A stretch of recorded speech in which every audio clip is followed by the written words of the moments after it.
Tervetuloa taas! Ja tällä kertaa ratkaisemme 2x2 Rubikin kuution.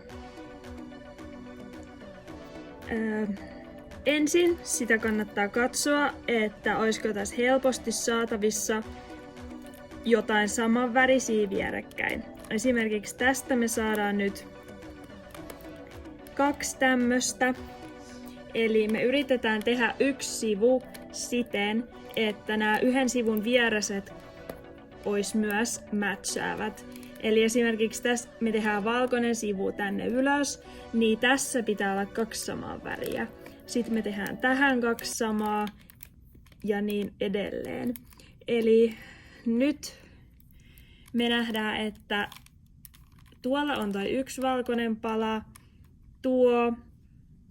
Sitten miten me saadaan toi viimeinen valkoinen tonne, niin me otetaan tää alas, käännetään tää sinne ja nostetaan se ylös. Eli nyt meillä on valkoinen sivu ja nämä ovat myös samanväriset.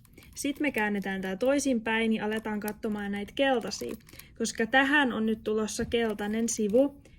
Sitten tulee semmonen kaava, eli seuraavaksi me pidetään sitä koko ajan niin, että valkoinen on alhaalla tässä vaiheessa ja tehdään sellaista tiettyä kaavaa, eli tämä oikea sivu ylös, yläsivu tonne kellosuuntaan, oikea sivu alas, yläsuunta takas, oikea sivu taas ylös, yläkerros kiertää 2 kierrosta, oikea sivu alas. Ja nyt tässä meni joku ihan täysin metsään, koska mä en ole tottunut tekemään tätä noin hitaasti, niin mä korjasin sen. Nytpä tehdään sitten uudestaan. Pitäisi varmaan opetella editoimaan XD. XDDDDD. Mutta nyt, kuten elämässä yleensäkin, jos joku menee pieleen, niin uudestaan vaan. Elikkä näin, näin, näin, näin, näin, näin ja näin. Nyt se onnistui, koska mä en yrittänyt liikaa selittää sitä. Sitten me tehdään se uudestaan. Tästä kannattaa yrittää opetella muistamaan, missä nämä keltaiset kannattaa olla, jotta se menee siihen haluttuun. Eli se, mitä haluttiin, oli se, että tästä sivusta tulisi keltainen.